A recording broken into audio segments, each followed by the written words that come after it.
أجمعين. أما بعد فقد قال الله تبارك وتعالى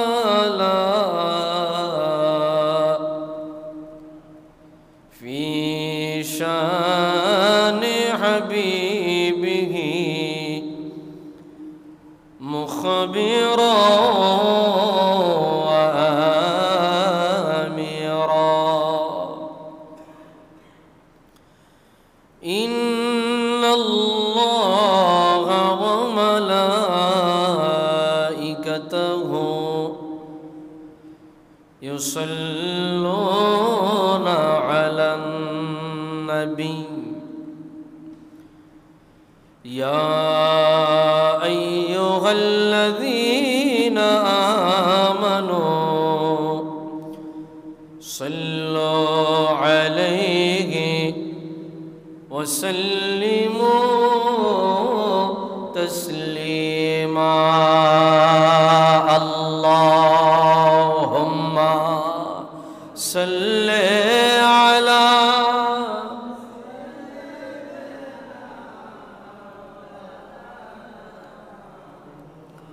وعلى آل سيدنا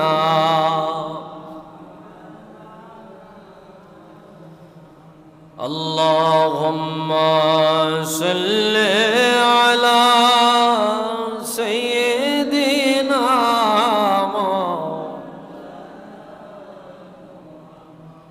وعلى آل سيدنا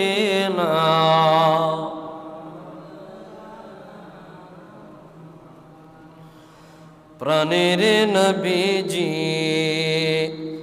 দয়ার নবীজি কবে দেখব আপনারে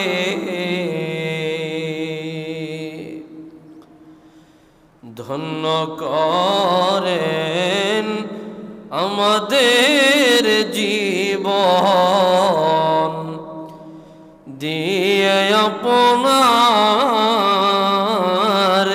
দিদারে।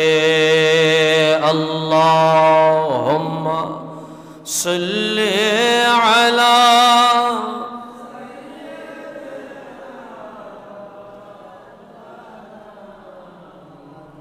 ওয়ালা আলি সাইয়্যিদিনা।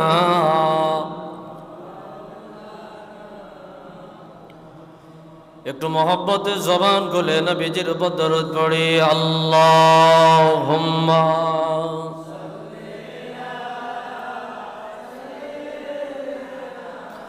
মাওলানা মুহাম্মদ ওয়া আলা আলি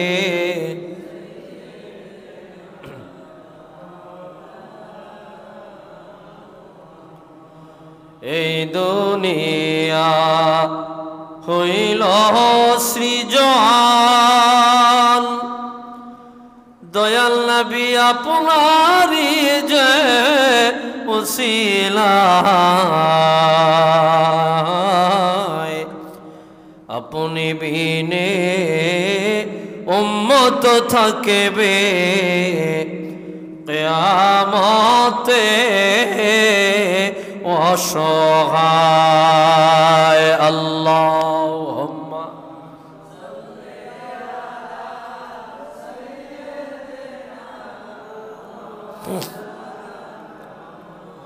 ওয়ালা আলি সাইয়্যিদিনা।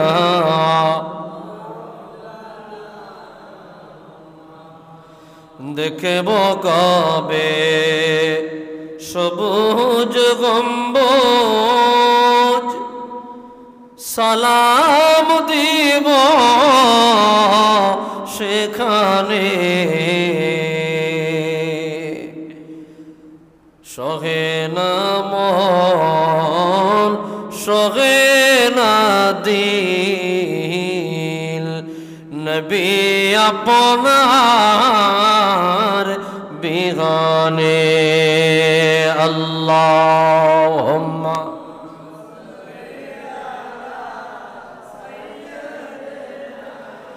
মাওলানা মুহাম্মদ ওয়া আলা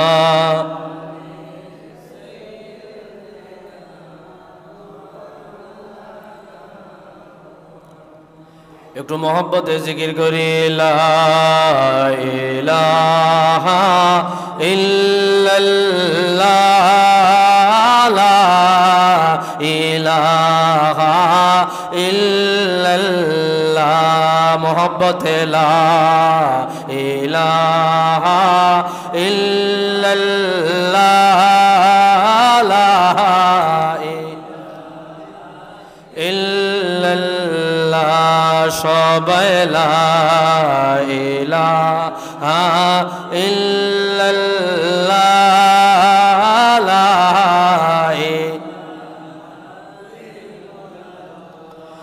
হাসবি রব্বি জাল্লাল্লাহ মা ফি কলবি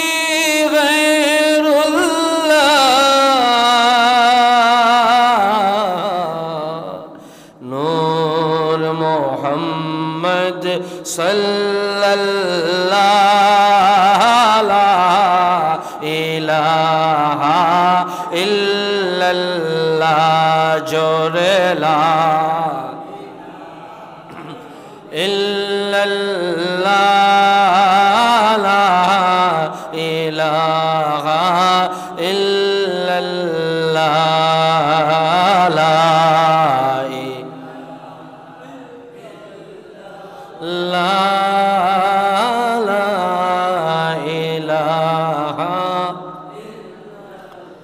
লা ইলাহা ইল্লাল্লাহ মুহাম্মাদুর রাসূলুল্লাহ সাল্লাল্লাহু আলাইহি ওয়াসাল্লাম। মুআজ্জাজ মুহতারাম সম্মানিত মুসল্লিয়ানে কেরাম, মহান আল্লাহ রাব্বুল আলামিনের আলিশান দরবারে সবটুকুন শুকরিয়া আদায় করছি যে মহান মালিক অত্যন্ত দয়া করে মায়া করে পবিত্র জিলহজ মাসের সর্বশেষ জুমা আল্লাহর ঘর মসজিদে আসার বসার তৌফিকটুকুন দান করেছেন।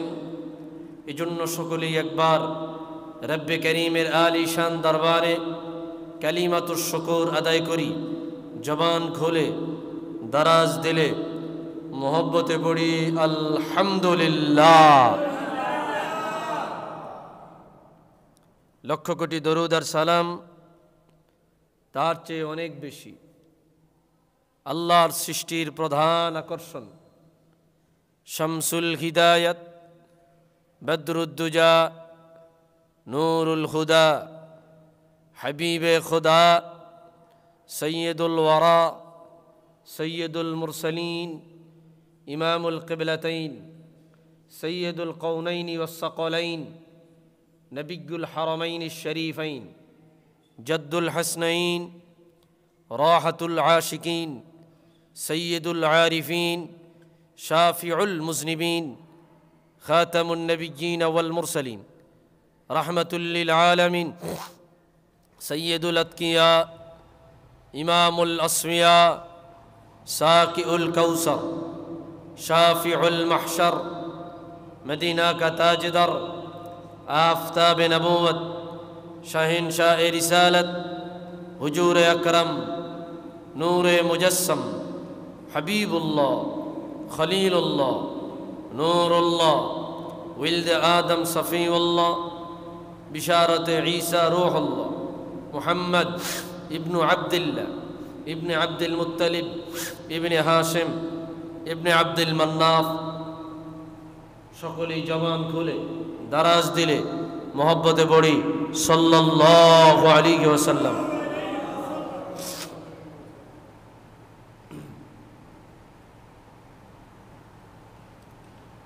মুহতারাম হাজিরিন,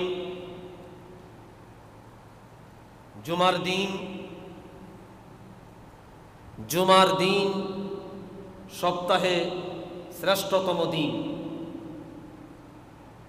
জুমার দিন দিনসমূহের নেতা, হাদিসের ভাষায় যাকে বলা হয়েছে সৈয়দুল আইয়াম, সমস্ত দিনের নেতা। সুবহানাল্লাহ বলেন। জুমার দিন আফদলু মিন ইয়াউমিল ঈদিল ফিত্রি ওয়া ঈদিল আযহা, হাদিসের ভাষায় বলা হয়েছে ঈদুল ফিতর এবং ঈদুল আজহার চাইতেও উত্তম দিন। সুবহানাল্লাহ। জুমার দিন হজ্জুল লিল গুরাবা, গরিবের হজের দিন। সুবহানাল্লাহ বলেন। জুমার দিন মুস্তাজাবুদ দাওয়াত, দোয়া কবুলের দিন। সুবহানাল্লাহ। এই দিনে দোয়া কবুল হয়। এত চমৎকার ফজিলতপূর্ণ মর্যাদার দিন জুমার দিন। আসসালাতু আলান নবিয়্যিল মুখতার, নবী পাকের উপর দরুদ সালাম মিলাদ কিয়াম পড়ার দিন। সুবহানাল্লাহ। জুমার দিন গুনাহ মাফের দিন। সুবহানাল্লাহ। এমন একটা গুরুত্বপূর্ণ দিন, এই দিনটাকেও আমরা অবহেলায় অবলীলায় সময় নষ্ট করে কাটিয়ে দেই। আল্লাহ আমাদের সকলকে জুমার দিনের মর্যাদা মর্তবা দান করুক, আমিন। মুসলমানের মধ্যে অলসতা, গাফলতি আর অন্যমনস্কতা ঢুকতে ঢুকতে এমন পর্যায়ে চলে আসছে যে সপ্তাহে সেরা দিন জুমার দিনটাকে অবহেলায় কাটাইয়া দেয়। নাউজুবিল্লাহ। একটু আগে আগে প্রস্তুতি নিয়ে গোসল করে উত্তম জামা কাপড় পরিধান করে আতর লাগায়া জায়নামাজ হাতে নিয়া ঈদের মতো আনন্দ করে করে জুমার দিন মসজিদে যাব, এই দৃশ্যটা আস্তে আস্তে মুসলমানের কাছ থেকে বিদায় নিচ্ছে। এটার একমাত্র কারণ মানুষ দিন শরীয়ত থেকে দূরে সরে গেছে। দুনিয়ার প্রতি আসক্ততা, দুনিয়ার প্রতি লোভ লালসা মোহাব্বত ঢুকে গেছে। এ কারণে অন্য দিন যেমন ভাবে অবহেলায় কাটিয়ে দেই, জুমার দিনটাকেও সেভাবে অবহেলায় কাটিয়ে দিতেছি। একটু আওয়াজ দিয়ে বলে নাউজুবিল্লাহ। তা না হলে আজানের সাথে সাথে মসজিদ পরিপূর্ণ হওয়ার কথা ছিল। আজানের সাথে সাথে মসজিদ কানায় কানায় ভরপুর থাকার কথা ছিল। কিন্তু মানুষের অন্তর, দিল, ঈমান, ইসলাম এতটা দূরে চলে গেছে, মানুষ এতটা জঘন্য পর্যায়ে চলে গেছে যে জুমার দিনটাকে পর্যন্ত অবহেলায় কাটিয়ে দেয়। কোন রকমের 2 রাকাত নামাজ ঠুকুর ঠাকুর সেজদা দিয়া ইমামের পিছনে আয়া দৌড়ায়া ইমামকে ধরে 2 রাকাত নামাজ পড়ে আসতে বের হয়ে যায়। আমরা হচ্ছি এই ইমানের মুসলমান। এই ইমান দিয়া এই সামান্য সামান্য ইমান দিয়া দাজ্জালের ফিতনা থেকে রক্ষা পাইবেন, এই আশা করা মস্ত বড় বোকামি, মস্ত বড় বোকামি। আল্লাহ আমাদের মাফ করুক, আমিন।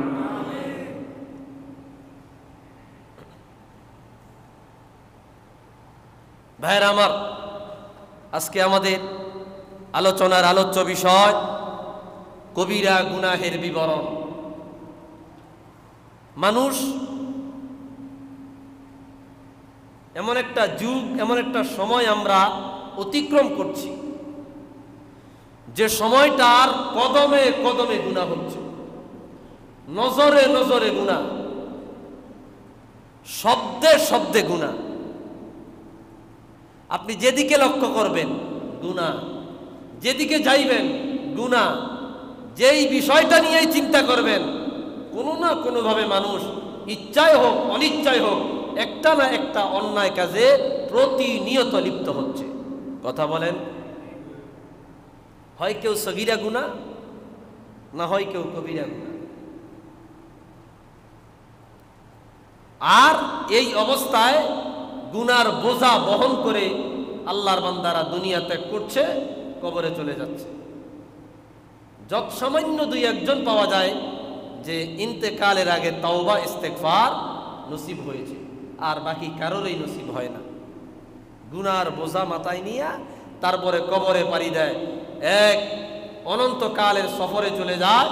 যেই সফরের সামান, যেই সফরের অর্থ, যেই সফরের সম্পদ থাকার দরকার ছিল নেক আমল, আর ওই সফরের সম্পদ নিয়ে যায় বদ আমল। নাউজুবিল্লাহ।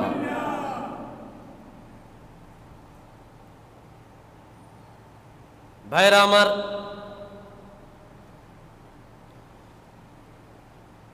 দুনিয়ার জমিনে মানুষ এমনভাবে সময় অতিবাহিত করছে,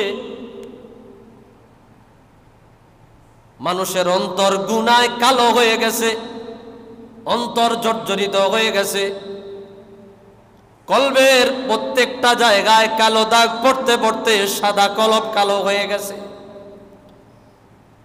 রব্বুল আলামিন গুনাহগার বান্দাদের একটা সুযোগ করে দিলেন, একটি সময় করে দিলেন, ফুসরাত দিলেন। বান্দা যত বড় গুনাহগার হয়ে যাও না কেন, মৃত্যুর আগে যদি একবার আমি আল্লাহর দরবারে বলতে পারো, মালিক সারা জনম বড় অন্যায় করেছি, তুমি আমারে ক্ষমা করে দাও, মাফ করে দাও, এই শব্দটা যদি তোমার অন্তর থেকে মৃত্যুর আগে একবার চলে আসে, তোমার পাহাড় পরিমাণ গুনাহ ক্ষমা করে দেওয়ার দায়িত্ব আমি আল্লাহ। কিন্তু এই শব্দ মৃত্যুর আগে বলার অনেকের নসিব হয় না, ঠিক কিনা বলেন?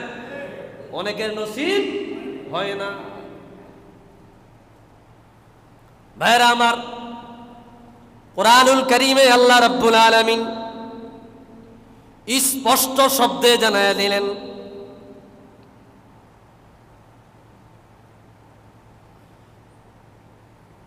হে দুনিয়ার উম্মতেরা,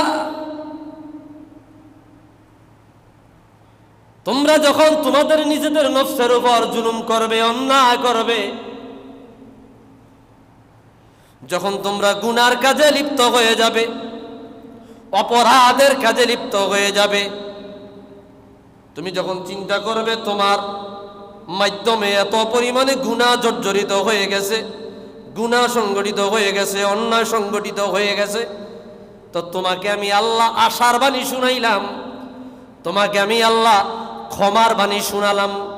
তা আল্লাহ রাব্বুল আলামিন বললেন, লা তাকুনাতু মির রাহমাতিল্লাহ, ইন্নাল্লাহা ইয়াগফিরুয যুনুবা জামিআ, ইন্নাহু হুয়াল গফুরুর রহিম। যত বড় অন্যায় অবিচার, যত বড় জুলুম আর গুনাহ তোমার অন্তরে থাকুক না কেন, তুমি যদি শেষ অন্তিম সময়ে এসেও আল্লাহর কাছে ক্ষমা চেয়ে বলো, মালিক আমার গুনাহ যত বড়, আমার গুনার তুলনায় তুমি মালিকের দয়া তার চাইতে কোটি গুণ বড়। সুবহান। লা তাকুনাতু মির রাহমাতিল্লাহ, ইন্নাল্লাহা ইয়াগফিরুয যুনুবা জামিআ। একবার যদি হাত তুলিয়া বলো, রে মালিক সারা জনমভর অন্যায় করেছি, সারা জনমভর গুনাহ করেছি, সারা জনমভর পাপ কাজে লিপ্ত হয়েছি, অবশেষে তোমার বান্দা তোমার কাছে ফিরেছি, তোমার কাছে এসেছি, দুই হাত তুলে তোমার কাছে ক্ষমা ভিক্ষা চাই।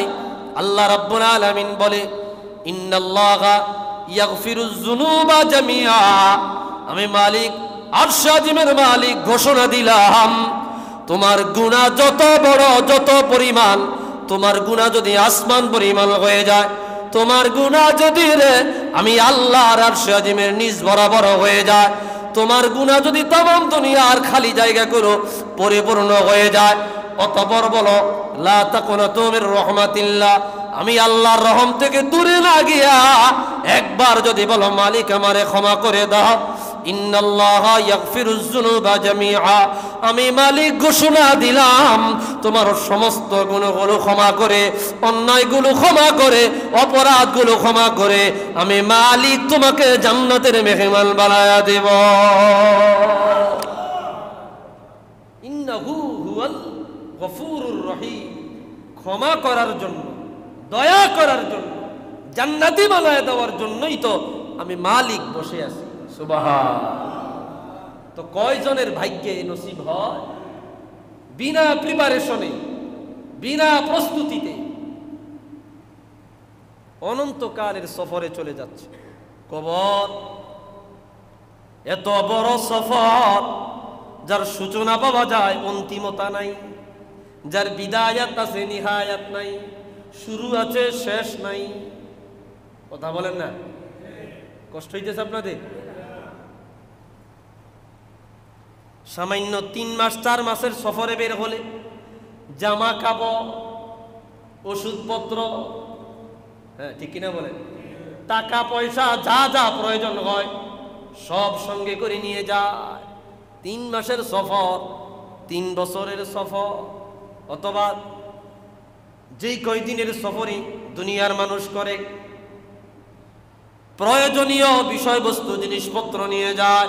ও উম্মত, ও বান্দা, একজন মানুষ যখন মারা যায়, কবরে রওনা হয়ে যায়, এই সফরটার শুরু আছে শেষ নাই। এই সফরের কিছু স্টেশন আছে, কিয়ামতের ময়দানে এক স্টেশন, পরিশেষে স্টেশন জান্নাত এবং জাহান্নাম। এত বড় সফরের জন্য আল্লাহ রাব্বুল আলামিন কিছু নেয়ামতের ব্যবস্থা করে দিয়েছে, কিছু সুযোগের ব্যবস্থা করে দিয়েছে। নেকামল, কি আমল? যার যত বেশি নেকামল তার তত আগে গন্তব্য জান্নাত, আর যার যত বেশি বদ আমল সে তত আগে আল্লাহর জাহান্নামের গন্তব্য। নাউজুবিল্লাহ। তাহলে হয় কবিরা না হয় সগীরা, ছোট অথবা বড়, একটা না একটা গুনাহ মানুষ কন্টিনিউ করছে প্রতিনিয়ত। এমন হতভাগা পাওয়া যায়, এমন নাখান্দা নালায়েক পাওয়া যায়, এমন কপাল পোড়া পাওয়া যায়, সারা দিনে 1 ওয়াক্ত নামাজ পড়ার সুযোগ তার হয় না। আসেনি? কি কথা কন না? আসেনি? আপনাদের কষ্ট হইতেছে নি কোনো? তো উত্তর দেন। সারা দিনে 1 ওয়াক্ত নামাজ পড়ার সুযোগ হয় না। 1 ওয়াক্ত। ফজর বাদ দিলাম, ঘুমে কাটায়া দিলা। জোহর বাদ দিলাম, অবহেলায় অলসতায় কাটায়া দিলা। আসর বাদ দিলাম, ঘুমে কাটায়া দিলা। এশাও বাদ দিলাম, তুমি অন্য কোনো কাজে আড্ডায় কাটায়া দিলা। মাগরিবের নামাজ পর্যন্ত পড়ে না এমন মানুষ আছে, আসেনি? আবার এমন হতভাগা নাখান্দা নালায়েক পাওয়া যায়, সারা সপ্তাহে 7 দিনে 1 ওয়াক্ত নামাজ পড়ে না। জুমার দিন শুধুমাত্র 2 রাকাত নামাজ পড়ার জন্য আসে। এটা বুঝায়া দেয়, ও উম্মত, আমি মারা গেলে আগুনে জ্বালায়ও না, আমি মারা গেলে জানাজা দিও। সপ্তাহে 1 ওয়াক্ত নামাজ পড়েছি, এটা বুঝাবার জন্য। এরকম মানুষও আছে, আছে না নাই? আবার এরকম কপাল পোড়া, মন্দ, দুর্ভাগা, অবাধ্য আল্লাহর পাপিষ্ঠ বান্দাও আছে, সপ্তাহে জুমার নামাজও পড়ে না। কি কথা বলেন না?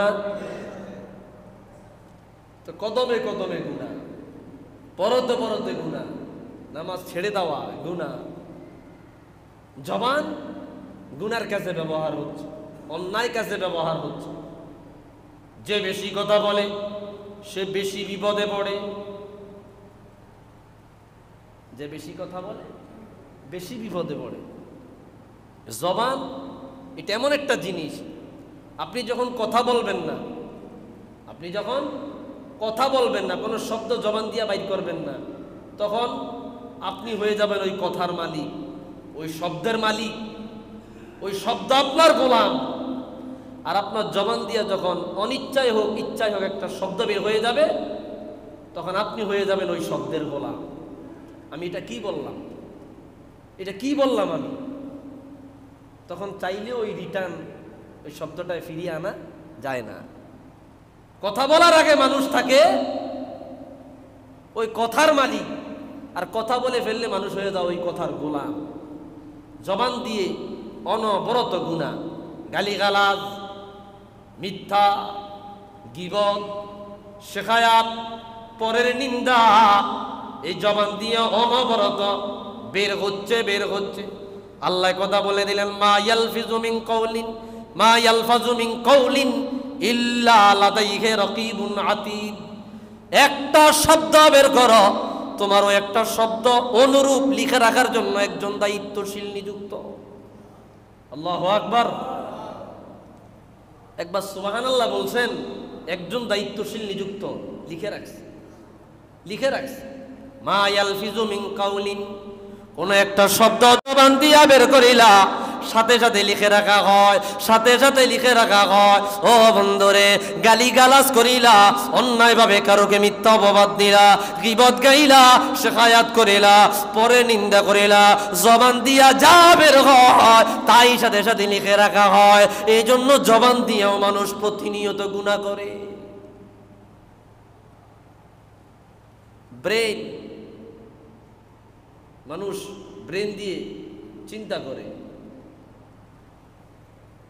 মাথায় যা কিছু আসে, খারাপ জিনিস আসলে শরীরের 8টা অঙ্গের মাধ্যমে, শরীরের 8টি অঙ্গের মাধ্যমে মানুষ অন্যায় কাজে লিপ্ত হয়। বুঝে থাকলে বলেন কয়টি অঙ্গ? কয়টি? 8টি।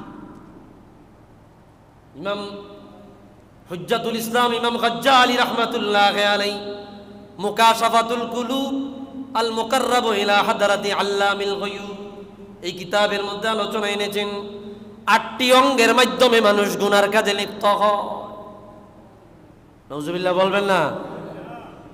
1 নম্বরে মানুষ জবানের মাধ্যমে গুনার কাজে লিপ্ত হয়। জবান দিয়ে যেরকম আল্লাহর বন্দিগি করা যায়, এই জবানের মাধ্যমে অন্যায় কাজেও লিপ্ত হওয়া যায়। আমার আপনার এক সাক্ষ্যের মাধ্যমে, এক সাক্ষ্য দেওয়ার মাধ্যমে একজন নিরপরাধ মানুষ বেঁচে যাইতে পারে, নিরপরাধ মানুষ খালাস পেতে পারে, নিরপরাধ মানুষ তার মুক্তি পেতে পারে। আবার আপনার একটা মুখের সাক্ষ্যের মাধ্যমে একজন নিরপরাধ মানুষ অপরাধী সাব্যস্ত হতে পারে। জবান, জবানের আঘাত খুব মারাত্মক। এই জন্য আমরা যখন নাহু পড়তাম, নাহু সরফের কিতাবের মধ্যে এবারত একটা কবিতা আসছে যে তরবারি দিয়ে আঘাত দিলে এটা মুছে যায়। কেউ আপনারা আঘাত দিল, কাইটা গেল, 1 বছর পর এটা দাগও কি চলে যায়। কিন্তু জবান দিয়ে কেউ আঘাত দিলে এটার আঘাত দেখা যায় না, কিন্তু অনন্তকালে আঘাত থাকে। কথা বলেন না? তো জবানের গুনাহ এটা খুব মারাত্মক। 2 নম্বরে বলেছেন চক্ষু দিয়া মানুষ গুনাহ করে। কিভাবে? ইদা নাযারা ইলাল ফাহিশা, অন্যায় কাজের দিকে লক্ষ্য করে চোখের গুনাহ। 3 নম্বরে একজন মানুষ কান দ্বারা গুনাহ করে। ইদা সামিয়াল ফাহিশা, খারাপ জিনিস শুনে, এটা কানের গুনাহ। 4 নম্বরে মানুষ হাত দ্বারা গুনাহ করে। ইয়াবতিশু বিহা, হাত দ্বারা কোনো খারাপ জিনিস ধরে, স্পর্শ করে, এটা হাতের গুনাহ। 4 নম্বরে মানুষ চিন্তা, ব্রেন দিয়ে, মাথা দিয়ে খারাপ জিনিস অনুমান করে, এটা মাথার ব্রেনের গুনাহ। অন্তর দিয়া মানুষ খারাপ জিনিস আপনার অনুমান করে, চিন্তা করে, অন্তরের বা কলবের গুনাহ। পা দ্বারা মানুষ হারাম দিকে যায়, খারাপের কাজের দিকে যায়, এটা পায়ের গুনাহ। পেট দ্বারা মানুষ হারাম জিনিস ঢুকায় পেটের মধ্যে, এটা পেটের গুনাহ। এবং মানুষ যৌবন দিয়া, মানুষ যৌবন দিয়া খারাপ কাজে লিপ্ত হয়, এটা যৌবনের গুনাহ। এই জন্য রাসূল বলে মা বাইনা লিহিয়াইহি ওয়া মা বাইনা রিজলাইহি আদমানু লাহুল জান্নাহ। ও উম্মত, তুমি যদি তোমার শরীরের 2টা অঙ্গের জিম্মাদারি নাও, 2টা অঙ্গের দায়িত্ব নাও, 2টা অঙ্গের মালিকানা নাও, আমি রাসূল তোমাদেরকে জানায়া দিলাম, আমি রাসূল তোমাদেরকে জান্নাতে ঢুকায়া দেওয়ার দায়িত্ব নিব। একটা হইল জবান, আরেকটা হইল যৌবন। আওয়াজ দিয়া বলি সুবহানাল্লাহ। জবান, যৌবন, এই 2 অঙ্গের দায়িত্ব তুমি নিবা, জিম্মাদারি নিবা, হেফাজতের দায়িত্ব নিবা, আমি রাসূল জান্নাতে ঢুকায়া দেওয়ার দায়িত্ব নিব। সুবহানাল্লাহ। কি কথাগুলো বুঝতেছেন আপনারা? একটু দরুদ শরীফ পড়ে আল্লাহুম্মা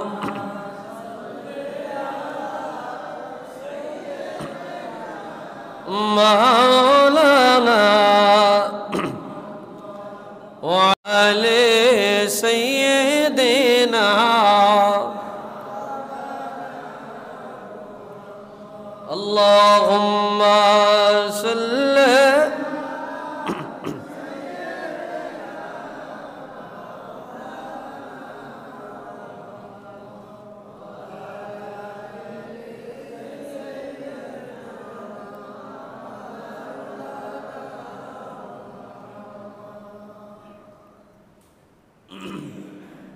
প্যারা হাজিরিন, কুরআনুল কারীমের অপর এক আয়াতে আল্লাহ বলেন, আল্লাযীনা ইয়াজতানিবুনা কাবাইরাল ইসমি ওয়াল ফাওয়াহিশা ইল্লাল লামাম। একদল মানুষ থাকবে, একদল তাইফাতুন, একটি দল থাকবে যারা হাজার হাজার মানুষের মধ্য থেকে আলাদা। এরা আলাদা। এরা কি? ইয়াজতানিবুনাল কাবাইর, ইয়াজতানিবুনা কাবাইরাল ইসম। এরা কবিরা গুনাহ থেকে নিজেদেরকে বিরত রাখবে। ওয়াল ফাওয়াহিশা, অশ্লীল কার্যকলাপ থেকে নিজেদেরকে বিরত রাখবে। এরা একদল সিলেক্টেড, আল্লাহর পক্ষ থেকে এরা নির্বাচিত, সবাই না। নিজেদের কন্ট্রোল করে আত্মসংযম করবে, নফসের সাথে জিহাদ করবে। আল জিহাদু জিহাদুল হাওয়া, আত্মার সাথে জিহাদ করে কবিরা গুনাহ থেকে বিরত থাকবে। ওয়াল ফাওয়াহিশ, অশালীন কার্যকলাপ থেকে বিরত থাকবে। ইল্লাল লামাম, ইল্লাল লামাম, এমনকি ছোট ছোট সগীরা গুনাহ থেকেও কি বিরত থাকবে। সুবহানাল্লাহ বলবেন না? এরা কারা? এরা হচ্ছে যারা বিলায়াতের দরজা পেয়েছে, ওলি আল্লাহর দরজা যারা পেয়েছে, আল্লাহর বন্ধু হয়ে গেছে। আল্লাহ তাআলা তাদেরকে আল্লাহর বন্ধু ঘোষণা দিয়েছে। আলা ইন্না আউলিয়া আল্লাহ লা খাউফুন আলাইহিম ওয়ালা হুম ইয়াহজানুন। আল্লাহ নিজে ওনাদেরকে আল্লাহর বন্ধু ঘোষণা দিয়েছে। দুনিয়ার জমিনে এমন একদল বন্ধু আছে, দুনিয়ার জমিনে এমন একদল মানুষ আছে যারা আমি আল্লাহর বন্ধু। আলা ইন্না আউলিয়া আল্লাহ, ও আমার বন্ধুরা রে, ও আমার ওলিরা রে, তোমরা সাবধান, খবরদার খবরদার। তোমাদের দুনিয়ায় যেমন কোনো ভয় নাই, আখিরাতেও তোমাদের কোনো চিন্তা নাই। সুবহান। তো তিন কাজ: এক, কবিরা গুনাহ থেকে বিরত থাকবে; দুই, ফাহিশা কাজ থেকে বিরত থাকবে; ইল্লাল লামাম, এমনকি সগীরা গুনাহ থেকেও বিরত থাকবে। আল্লাহ বলে, ইন্না রাব্বাকা ওয়াসিউল মাগফিরা, ও বান্দা জানিয়ে লও আমি আল্লাহর ক্ষমার পরিমাণ অনেক বড়। সুবহানাল্লাহ। আমি আল্লাহর দয়ার পরিমাণ অনেক বড়। ওয়াসিআ, প্রশস্ত, অনেক বড়। কি বলছি একটু আগে? তোমার গুনাহ যদি সারা দুনিয়ার ফাঁকা জায়গা পরিপূর্ণ হয়, তো তুমি ধারণা রাখবা তার চাইতে বহুগুণ বড় আমি আল্লাহর ক্ষমার পরিধি। সুবহানাল্লাহ বলে। কালকে ক্লাসে একটা তাসাউফের কিতাব পড়াইতে গিয়া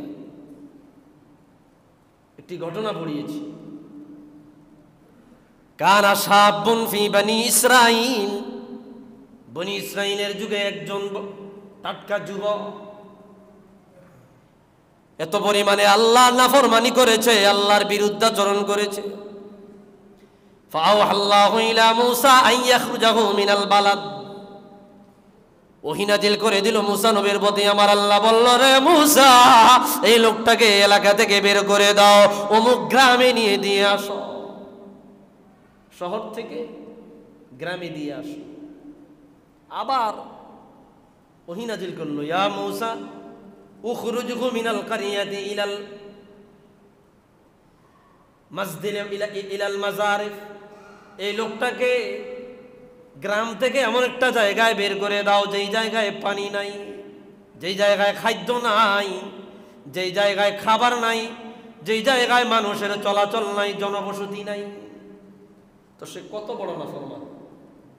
শহর থেকে গ্রামে, গ্রাম থেকে নির্জনে, যেখানে খাবারের সংকট, মানব নাই, মানুষ নাই, তাকে সেই জায়গায় বের করে দেওয়া হলো। ভাইরা আমার, এই যুবক একদিন যায়, 2 দিন যায়, 3 দিন যায়, খাদ্য না পাওয়ার কারণে, পানি না পাওয়ার কারণে পিপাসার্ত হয়ে গেল, ক্ষুধার্ত হয়ে গেল। খাদ্যর অভাবে মারা যায় যারা, তারা বুঝে কত যন্ত্রণা। 2-3 দিন যাওয়ার পরে আল্লাহর বান্দা জমিনে শুয়ে গেল। ফানাজর ইলাস সামা, আসমানের দিকে নজর দিল, চোখের পানি ছাড়িয়া বলল, মালিক আমি মারা যাব, খাদ্যের অভাবে মারা যাব, মৃত্যুর আগে দিয়া আমার বাবা যদি আমার কিনারায় থাকতো আমার জন্য রহম করত, আমার মা যদি আমার কিনারায় থাকতো আমার মা আমার জন্য রহম করত, আমার স্ত্রী যদি আমার কিনারায় থাকতো আমার জন্য কান্নাকাটি করত, আমার সন্তানেরা থাকিলে তারাও আমার জন্য কান্না করত। এই কথা বলার পরে আমার আল্লাহ ফেরেশতাদেরকে তার বাবা মার সুরাতে তার কাছে পাঠিয়ে দিল। সুবহান। হঠাৎ করে মৃত্যুর আগে সে তার বাবাকে দেখতে পাইল, তার মাকে দেখতে পাইল, তার সন্তানকে দেখতে পাইল, তার স্ত্রীকে দেখতে পাইল। বলেন তো মৃত্যুর আগে পরিবারকে দেখা তার কি ভালো লাগতেছে না খারাপ লাগতেছে? ভালো লাগতেছে না? ফেরেশতাদের সুরতে ওনাদেরকে পাঠিয়ে দিল। কি এমন কাজ করছে যে এই গুনাহগারকে আল্লাহ তাআলা এই দয়া করলো? সে এরপরে দুইটা শব্দ আল্লাহর কাছে বলছে। কয়টা?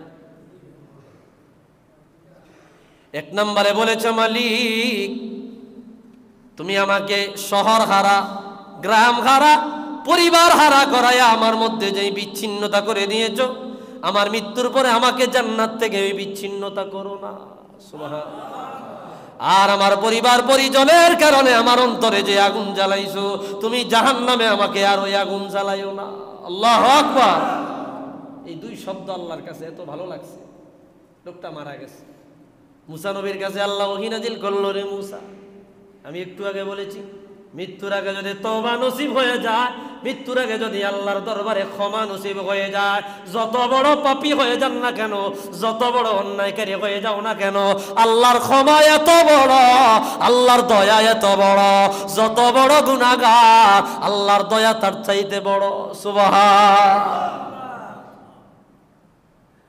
মুসা নবীর কাছে ওহী নাজিল হইল, যাও অমুক জায়গায় গিয়া দেখবা আমি আল্লাহর একজন ওলি লাশ পড়ে আছে, তার দাফন কাফনের ব্যবস্থা করো। সুবহানাল্লাহ বলেন না?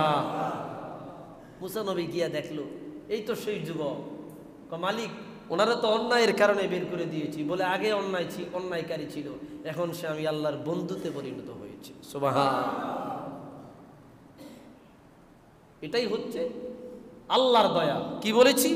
ইন্না রাব্বাকা ওয়াসিউল মাগফিরা, নিশ্চয়ই তোমার রব প্রশস্ত ক্ষমার অধিকারী, বড় দয়ার অধিকারী, বড় ক্ষমার অধিকারী।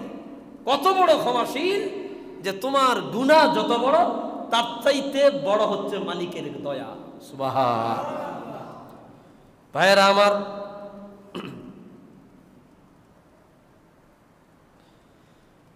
সূরাতুল হুজুরাতে আল্লাহ বলেন, ইয়া আইয়ুহাল্লাযীনা আমানু জুতানিবু কাসীরাম মিনাজ-যন্ন ইন্না বা'দাজ-যন্নি ইসমুন ওয়া লা তাজাসসাসু ওয়া লা ইয়াগতাব বা'দুকুম বা'দা। দেখেন কবিরা গুনাহগুলোর বিবরণ এই জায়গাগুলোতে দিচ্ছে। হে ঈমানদারেরা, খবরদার খবরদার, কারোর ব্যাপারে কখনোই না জেনে খারাপ ধারণা করবে না। এটা একটা সিম্পল বিষয় হয়ে গেছে আমাদের ভিতরে। একজনের দেখছি, দেখাই তার গুণগত মানের একটা সার্টিফিকেট দিয়ে দিই। এটা আমাদের একটা বদ অভ্যাসে পরিণত হয়েছে। কথা বলেন না? একজনের দেখছি, তার অবয়ব আকৃতি দেখা ওই লোকটার সম্পর্কে জানাও নাই, ধারণাও নাই, আমরা ধারণা করে বসি লোকটা মনে হয় এইরকম। এরকম খাচ্ছ আমাদের মধ্যে আছে না? কথা বলেন, আছে না নাই? আছে। ইয়া আইয়ুহাল্লাযীনা আমানু জুতানিবু কাসীরাম মিনাজ-যন্ন, মানুষের ব্যাপারে খারাপ ধারণা করো না। হাদিস আছে সহিহ মুসলিম, আল্লাহর হাবিব বলে, ইন্না আকযাবুল হাদিস, নিশ্চয়ই খারাপ ধারণা হচ্ছে সবচাইতে বড় মিথ্যা। একজন মানুষকে দেখি না শুনি না, একটা ধারণা কইরা বইসা থাকি, অথবা কিছু একটা শুনছি জাস্টিফাই না কইরা তাকে একটা খারাপ ধারণা করে তহমত দেই। এরকম গুণ, বদ স্বভাব, বদগুণ আমাদের মধ্যে আছে, কবিরা গুনাহ। নাউজুবিল্লাহ। এরপরে আমার আল্লাহ বলে, ইন্না বা'দাজ-যন্নি ইসমুন ওয়া লা তাজাসসাসু, ও উম্মত, ও বান্দা, তোমরা একের খবর, একজনের দোষ ত্রুটি তালাশ করে আরেকজনের কাছে বর্ণনা করো না। গোয়েন্দাগিরি, লোক লাগায় দেয়, দেখ ওই লোক কি করে, জানাইছে আমারে। আরেকজনের ত্রুটি বিচ্যুতি সেই নিজে তালাশ করেই না আরেকজনের কাছে বয়ান করে, আছে না নাই? রাসূল পাক সাল্লাল্লাহু আলাইহি ওয়াসাল্লাম হাদিসে পাকে বললেন, মান সাতারা মুসলিমান সাতারাহুল্লাহু তাআলা ফি ইয়াউমিল কিয়ামাহ। দুনিয়ার জমিনে কোন বান্দা যখন অপর বান্দার ত্রুটিগুলো গোপন রাখবে, ভুলগুলো গোপন রাখবে, অন্যায়গুলো গোপন রাখবে, দেখার পরেও বলবে না, জানার পরেও বলবে না, আল্লাহ তাআলা ওই ব্যক্তির গুনাহগুলো কিয়ামতের ময়দানে গোপন রাখবে। সুবহান। কোনোভাবে একজনের যদি একটা অন্যায় প্রকাশ পেয়ে যায়, এই অন্যায় না পারে মাইক দিয়ে আরেকজনে প্রচার করে, আসেনিও? কথা কয় না, আসেনি? একটু দূরে সরে পড়ে আল্লাহুম্মা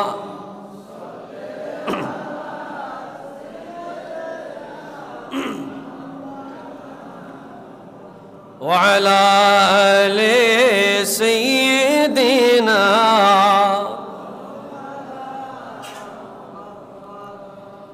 দরুদ শরীফ পড়তে খারাপ লাগে মনে হয়? দরুদ শরীফ যে পড়ে না এর চেয়ে বড় কি পড়। রসুল বলে, হ্যাঁ আমার সাফায় দিবেই না। দরুদ পড়ার সময় জবান বন্ধ রাখছে, আর জায়গা জমিন নিয়ে মাপ দেওয়ার সময় যদ্দুর ফারে গালি গালাজ করছে। এরকম আছে না নাই?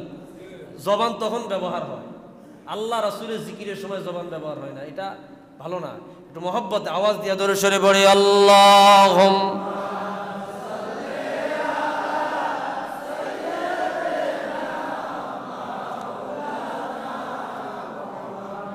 وعلى آل سيدنا।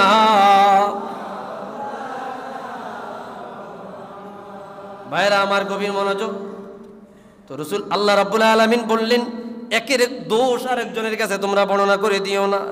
ওয়ালা ইয়াগতাব বা'দুকুম বা'দা, একজন আরেকজনের গীবত করো না, পরনিন্দা করো না, শিকায়াত করো না।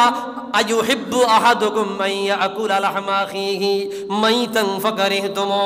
আল্লাহ তাআলা প্রশ্ন করে দিলেন, বান্দা তোমরা কি পছন্দ করবে তোমার কোনো ভাই যদি মারা যায় তার গোশত কেটে খাওয়া? নাউজুবিল্লাহ। মরা ভাইয়ের গোশত কেটে ভক্ষণ করা পছন্দ করবে? বলে না, করব না। তো গীবত করা হচ্ছে মৃত ভাইয়ের গোশত ভক্ষণ করা। নাউজুবিল্লাহ। এটি কবিরা গুনাহ, যা আমরা হর হামেশা করতেছি, প্রতিনিয়ত করতেছি। গুনাহ, অন্যায়। এক একটা ঘর, মনে কষ্ট নিয়েন না ভাই, এক একজনের বসত বাড়ি, কিছু কিছু মানুষের বসত বাড়ি এক প্রকারের কবরস্থান, এক প্রকারের জাহান্নাম। নাউজুবিল্লাহ। জোরে বল। নাই কোরআন তেলাওয়াত, নাই জিকির, ঘরে নাই দরুদ সালাম, ঘরের ভিতরে নাই ভালো জিনিস, ঘরের ভিতরে নাই নামাজ। ঘরটা হুদা একটা এই জাহান্নামের গর্ত হয়ে আরিস। সেই ঘরে মানুষ আল্লাহর বান্দা বসবাস করতেছে, গান বাদ্যযন্ত্র, অন্যায় অবিচার শুধু ঘরের মধ্যে চলতেছে। অথচ একটা ঘরের মধ্যে কোরআন কারীমের তেলাওয়াত, জিকির আজকার, তাসবিহ তাহলিল, দরুদ সালাম, মিলাদ কিয়াম এই ঘরের মধ্যে থাকবে, ঘরটা আল্লাহর জান্নাতে পরিণত হবে। সুবহানাল্লাহ।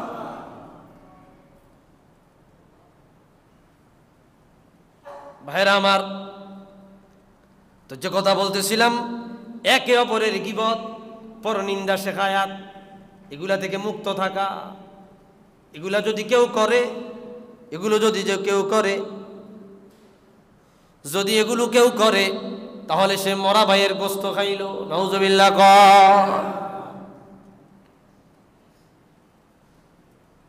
আল্লাহর হাবিব সাল্লাল্লাহু আলাইহি ওয়াসাল্লাম হাদিসে পাকের মধ্যে বললেন, ইজতানিবুস সাবআল মুবিকাত, তোমরা 60টা ক্ষতিকারক গুনাহ থেকে বেঁচে থাকো। 60টা। এটাকে বলা হয় আকবারুল কাবায়ের। আকবারুল কাবায়ের, কবিরা গুনার মধ্যে কিছু কবিরা গুনাহ আছে অনেক বড়, যেগুলো কবিরার কবিরা, আকবারুল কাবায়ের। রাসূল বললেন, ইজতানিবুস সাবআল মুবিকাত, তোমরা 60টা বড় কবিরা গুনাহ থেকে নিজেদেরকে বিরত রাখো। ক্বালু ইয়া রাসূলুল্লাহ, আল্লাহর হাবিবে সাহাবায়ে কেরাম বলল, হুজুর সেগুলো কি? এক নম্বরে হুজুর বলল, আশিরকু বিল্লাহ, আল্লাহর সাথে শিরিক করা। আল্লাহর সাথে শিরিক করা, এটা হচ্ছে কবিরারও কবিরা। নাউজুবিল্লাহ। জোরে কর। কবিরারও কবিরা। দেখেন, কবিরা গুনাহগার যারা আল্লাহর সাথে শিরিক করে, এরা রাসূলুল্লাহ শাফাআত পাবে না, এরা রাসূলুল্লাহ শাফাআত পাবে না। ইন্না শাফাআতি লি আহলিল কাবায়ের হাত্তা লা ইউশরিক বিল্লাহি শাইআ। মুশরিক না হইয়া, শিরিক না কইরা যদি মারা যায়, যত বড় গুনাহগার হোক না কেন, আল্লাহর দয়া থাকলে আমি রাসূল তার জন্য শাফাআত করব। সুবহানাল্লাহ। হাদিসে পাকে আসছে, দালাইলুন নবুওয়াতে ইমাম আবু বকর বাইহাকি বর্ণনা করছেন, ফুকিদা রাসূলুল্লাহ সাল্লাল্লাহু আলাইহি ওয়াসাল্লাম, একদিন আল্লাহর হাবিবকে সাহাবায়ে কেরাম হারিয়ে ফেললেন একটি সফরের মধ্যে। সাহাবায়ে কেরাম হুজুরকে না দেখিয়া পাগলের মতো তালাশ করতে লাগলেন। দল বেঁধে বেঁধে সাহাবায়ে কেরাম অন্বেষণ করলেন। এক দল এদিক যায়, আরেক দল অন্যদিকে যায়। সাহাবায়ে কেরামের ধারণা রাহমাতুল লিল আলামিনকে মনে হয় শত্রুরা তুলে নিয়ে গিয়েছে। সাইয়্যিদুনা হযরত আলী কাররামাল্লাহু তাআলা ওয়াজহু পাগলের মতো হয়ে গেলেন, দিশাহারা হয়ে গেলেন। হুজুরকে পাওয়া যাচ্ছে না। ও বন্ধুরে, হঠাৎ করে দেখলো আল্লাহর হাবিব দূর থেকে তাকবীর দিতে দিতে আসতেছে। আল্লাহু আকবার। সাহাবায়ে কেরাম দৌড়ে চলে গেল, হুজুরের কদমে চলে গেল। ইয়া রাসূলুল্লাহ, ইয়া সাইয়্যিদি, ইয়া হাবিবাল্লাহ, আপনাকে আমরা না দেখিয়া পাগল হয়ে গিয়েছি, আপনাকে না পাইয়া আমরা দিশাহারা হয়ে গিয়েছি। আমাদের মনে হয়েছে শত্রুরা আপনাকে তুলে নিয়ে গিয়েছে। রাহমাতুল লিল আলামিন হেসে দিয়ে বললেন, ও সাহাবেরা, বড় আনন্দের খবর নিয়া, বড় আনন্দের খবর নিয়া, বড় আনন্দের সংবাদ নিয়া আমি নবী তোমাদের কাছে এসেছি। সুবহান। কি খবর?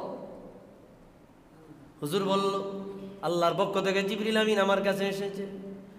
আল্লাহ জিবরিল আমিনের মাধ্যমে জানায়া দিল, ইয়া রাসূলুল্লাহ, ইয়া সাইয়্যিদি, ইয়া হাবিবাল্লাহ, আল্লাহ তাআলা বলেছে আপনাকে দুইটা নিয়ামত দিয়েছে, এই দুইটার মধ্যে যে কোনো একটা আপনি গ্রহণ করবেন, একটা নিতে পারবেন।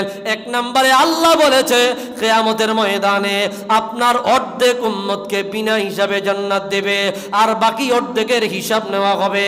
হিসাব নিতে গিয়া যদি কেউ জান্নাতে যায় যাবে, আর যারা জান্নাতে যাবে না তারা জাহান্নামে যাবে।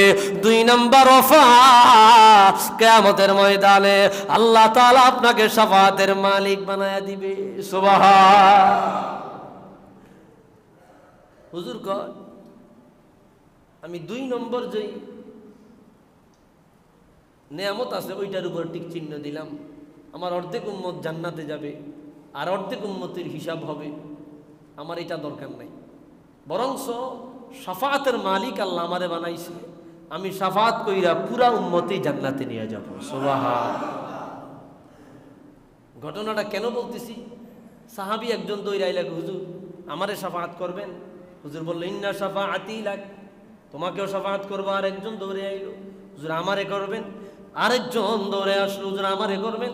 সাহাবায়ে কেরামের মধ্যে একটা হট্টগোল তৈরি হয়ে গেল। হুজুর এক জবাব দিলেন, এ সাহাবীরা তোমরা থামো, ইন্না শাফাআতি লি আহলিল কাবায়ের হাত্তা লা ইউশরিক বিল্লাহি শাইআ, আমার শাফাআত আমার তামাম উম্মতের জন্য থাকবে, যত বড় গুনাহগার হয়ে যাক না কেন, শুধুমাত্র যদি শিরিকের গুনাহ পাওয়া না যায়, মুশরিক হয়ে যদি মারা না যায়, শিরিকের গুনাহ পাওয়া না গেলে আর যত বড় গুনাহগার হয়ে যাও না কেন, আমি রাসূল কিয়ামতের ময়দানে বাকি সমস্ত কবিরা গুনাহগারের জন্য শাফাআত করে জান্নাতি বানাবো।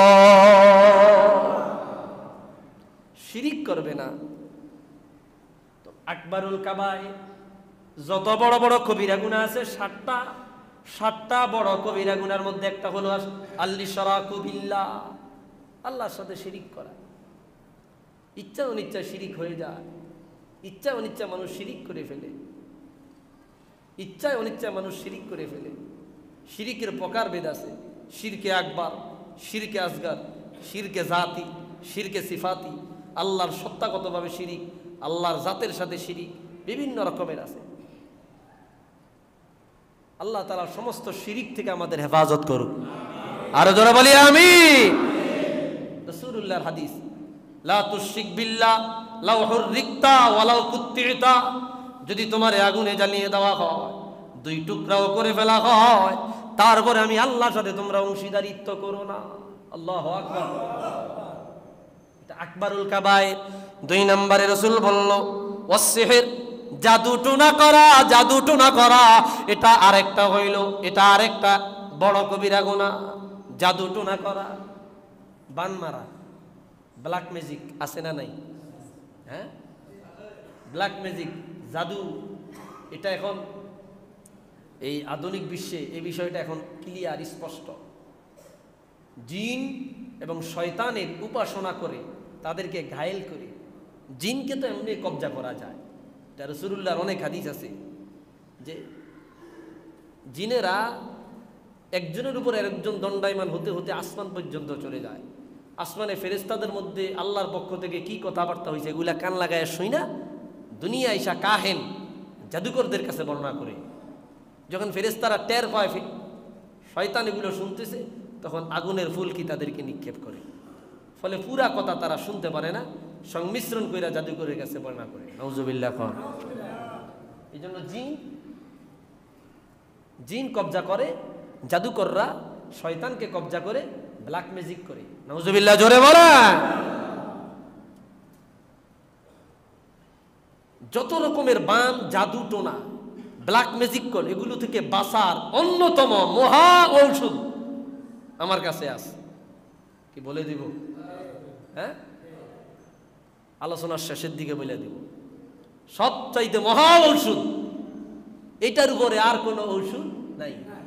জাদু টোনা যাদেরকে করে, এদেরকে চিকিৎসা বিজ্ঞান, যেই আধুনিক চিকিৎসার মাধ্যমে আপনি ভালো করতে পারবেন না। এটার একমাত্র চিকিৎসা হচ্ছে কোরআনী চিকিৎসা। কি চিকিৎসা? কোরআনী চিকিৎসা। রসুল শিখাইয়া দিয়েছেন। সুবহানাল্লাহ। রসুলকে পর্যন্ত চুল দিয়ে বান মেরে জাদু করছে। রসুলকে ইন্তেকাল, রসুল্লাহর ইন্তেকালের আগে চুলে বান দিয়া দিয়া জাদু করছে। নাউজুবিল্লাহ বলেন। তো সেহের, জাদু টোনা করা, জাদুবিদ্যার সাথে যারা সম্পৃক্ত, জাদুবিদ্যার সাথে যারা সম্পৃক্ত, এই বান, জাদু টোনা, ব্ল্যাক ম্যাজিক, কুফুরি কালাম, এরকম বিভিন্ন রকম আছে না? হ্যাঁ, এগুলা খুব মারাত্মক পর্যায়ের, আকবারুল কাবায়ের। জোরে বলে নাউজুবিল্লাহ। যদি আপনার কারোর কোরআনিক চিকিৎসা নেওয়ার প্রয়োজন হয়, একজন বয়োজ্যেষ্ঠ বুজুর্গ আলেম যে ইবাদত বন্দিগিতে পারদর্শী, তাহাজ্জুদ মিস নাই এবং আউয়াবিন এরশাক মিস করে না, ওই পর্যায়ের ওলি, এমন ব্যক্তির কাছ থেকে কোরআনি চিকিৎসা নেবেন। বিষয়টা বুঝছেন? আমি সুন্দর করে বুঝিয়ে দিই। এখন তো ভুয়া কবিরাজের অভাব নাই, কত রকমের ভুয়া কবিরাজ আছে যে নিজে 5 ওয়াক্ত নামাজই পড়ে না, তো এর কোরআনি চিকিৎসা আমার কি কাজে আইব? নাউজুবিল্লাহ। কোন বয়োজ্যেষ্ঠ যে ইবাদত বন্দিগি অনেক উপরের পর্যায়ে, ওনার কাছ থেকে কোরআনিক চিকিৎসা নেবেন, হেকিমি চিকিৎসা নেবেন। আল্লাহ আমাদের মাফ করুক, আমিন। এই জাদু টোনা, জাদুবিদ্যা, এটা হচ্ছে আকবারুল কাবায়ের, সবচাইতে বড় কবিরা গুনাহ। ভাইয়েরা আমার, 3 নম্বরে রাসূল বললেন ওয়াকাতলুন নাফসিল্লাতী হারামাল্লাহু ইল্লা বিল হক, অন্যায়ভাবে মানুষকে হত্যা করা, এটা কবিরা গুনাহ। 4 নম্বরে ওয়াকলুর রিবা, সুদ খাওয়া কবিরা গুনাহ। নাউজুবিল্লাহ। আকবারুল কাবায়ের। ওই দিন পত্রিকায় দেখছি ইমাম সাহেব সুদের বিরুদ্ধে ওয়াজ করছে, আর ফিডটা বেটার নাক নাক ফাটাইয়া লাইছে। নাউজুবিল্লাহ। জোরে কন, সুদখোর আছে না নাই? জোরে কন, সুদখোর আছে না নাই? ওয়াকলুর রিবা, সুদ খাওয়া আকবারুল কাবায়ের, সবচাইতে বড় কবিরা গুনাহ। কর্জে হাসানা দেন, ধার দেন। একজন মানুষ বিপদে পড়ছে, 50,000 1 লাখ টাকা হাওলাত দেন না, এতে এই টাকার উপরে সুদ খায়, আসেনি? আবার মাথার মধ্যে টুপি লাগায় সিজদাও দেয়, আছে না? না, হ্যাঁ। ঈদের দিন ঈদের কাতারা সবার সামনে, রোজাও বেগুন রাহে, আসেনি? আবার মোল্লারে দাওয়াত দিয়েও খাওয়া, এরকম আছে না? না। আকলুর রিবা, সুদ খাওয়া আকবারুল কাবায়ের, সবচাইতে বড় কবিরা গুনাহ। ভাইরা আমার, সুদ বর্জন করুন, টাকা পয়সা থাকলে হালাল ভাবে ব্যবসা করুন। আহাল্লাল্লাহুল বাইআ ওয়া হাররামার রিবা, আল্লাহ সুদকে হারাম বানাইলো, ব্যবসাকে হালাল বানাইছে, ব্যবসায় লাগান। এরপরে রাসূল বললেন ওয়া আকলু মালিল ইয়াতীম, অন্যায় একজন এতিমের মাল ভক্ষণ করা, অন্যায়ভাবে এতিমের মাল ভক্ষণ করা। ভাই মারা গেছে, ভাইয়ের সন্তান রেখে গেল, চাচায় সন্তানের এই ভাতিজার সম্পদ আস্তে নিজের নামে করে দেয়। আসেনি? আজকে কথাগুলো একটু তিতা তিতা মনে হইতেছে। ও আকলু মাল ইয়াতিম, এতিমের মাল নিজের নামে কইরা নেওয়া, এটা আকবারুল কাবায়ের, সবচাইতে বড় কবিরা গুনাহ। ভাইরা আমার, আল্লাহর বিধান পালন করতে পারেন আর না পারেন, অবনত মস্তকে মানতে হবে, অবনত মস্তকে মানতে হবে। যদি গুনাহ হয়ে যায়, অন্যায় হয়ে যায়, স্বীকার করতে হবে। না স্বীকারও করবে না, আবার গুনাহও করবে, এই ধরনের অভ্যাস আমাদের মধ্যে অনেকের মধ্যে আছে। নাউজুবিল্লাহ, জোরে বলে। ভুল হয়ে গেছে, মালিক ক্ষমা করে দাও। তো আকলু মালিল ইয়াতিম, এতিমের মাল ভক্ষণ করা। কোরআন কারিমে আসছে ইয়াকুলুনা ফি বুতুনিহিম নারা, যারা এতিমের মাল ভক্ষণ করে, এতিমের মাল খেয়ে ফেলে, এতিমের মাল আত্মসাৎ করে, তারা তাদের পেটের মধ্যে আগুন ঢুকায়। নাউজুবিল্লাহ।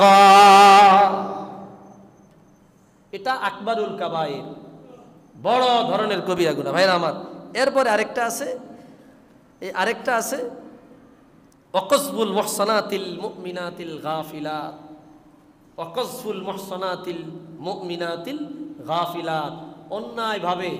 অন্যায়ভাবে সতী, অবলা, ভালো নারীদেরকে মিথ্যা অপবাদ দেওয়া। নাউজুবিল্লাহ। অন্যায়ভাবে সতী, অবলা, ভালো নারীদেরকে মিথ্যা অপবাদ দেওয়া, এটাও একটা আকবারুল কাবায়ের, বড় কবিরা গুনাহ। জোরে বলি নাউজুবিল্লাহ।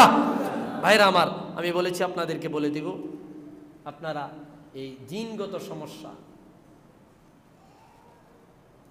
জাদু টোনা বান, এগুলো সত্য। বান মাইরে একজন মানুষকে 1 মাসের মধ্যে মোটা স্বাস্থ্য থেকে এরকম চিকন বানায় না, অতঃপর আল্লাহর বান্দা দুনিয়ার মায়া ত্যাগ করে। ব্ল্যাক ম্যাজিক বা কালো জাদু, এটা খুবই খারাপ। এগুলা থেকে বাঁচার জন্য একটা আমল করবেন ইনশাআল্লাহ। একটা আমলের বিনিময়ে দুনিয়ার সমস্ত এই জাদু টোনা বান বা ব্ল্যাক ম্যাজিক থেকে আল্লাহ আপনাকে রক্ষা করবে। আলহামদুলিল্লাহ। এই আমল আপনারা বেকে জানেন, সবাই কি কিন্তু গুরুত্ব দেন না। সবাই জানে কিন্তু গুরুত্ব দেয় না। আমি বইলা দেই, সূরা নাস, সূরা ফালাক, সূরা নাস, সূরা ফালাক, সকাল ফজরের পরে 14 বার, মাগরিবের নামাজের পরে 14 বার। ঘরে মা বোন থাকলে তাদেরকে বলে দিবেন, এটা পড়বে, নিজের গায়ে দম করবে, বাচ্চার গায়ে দম দিবে, পানি ফু দিয়া খাওয়াইবে। আর স্বাভাবিকভাবে যদি এই আমল করেন, হুজুরের কাছে যাওয়ার লাগবে না। আলহামদুলিল্লাহ। সূরা নাস, সূরা ফালাক তাফসীরে আসছে, তাফসীর ইবনুল আশুর, তাফসীরে ইবনু জারির তবারিতে আসছে।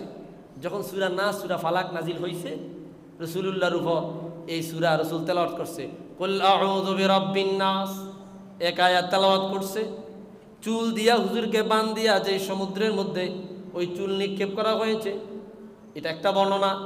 অটোমেটিক একটা বান খুলে গেছে। সুবহানাল্লাহ। আরেক আয়াত পড়েছে, আরেকটা বান খুলে গেছে। সূরা নাস, সূরা ফালাকের প্রত্যেকটা আয়াত পড়ার সাথে সাথে প্রত্যেকটা বান খুলে যায়, হুজুর পরিপূর্ণ সুস্থ হয়ে যায়। সুবহানাল্লাহ। এই সূরা নাস, সূরা ফালাক নিজে পড়বেন, বাচ্চাদেরকে শিখাইবেন, মা বোনদেরকে শিখাইবেন। ফজরের পরে 14 বার, মাগরিবের পরে 14 বার এই আমলটা করবেন। আল্লাহ তাআলা আমাদের সকলকে কবুল করুক। পড়ি আমিন।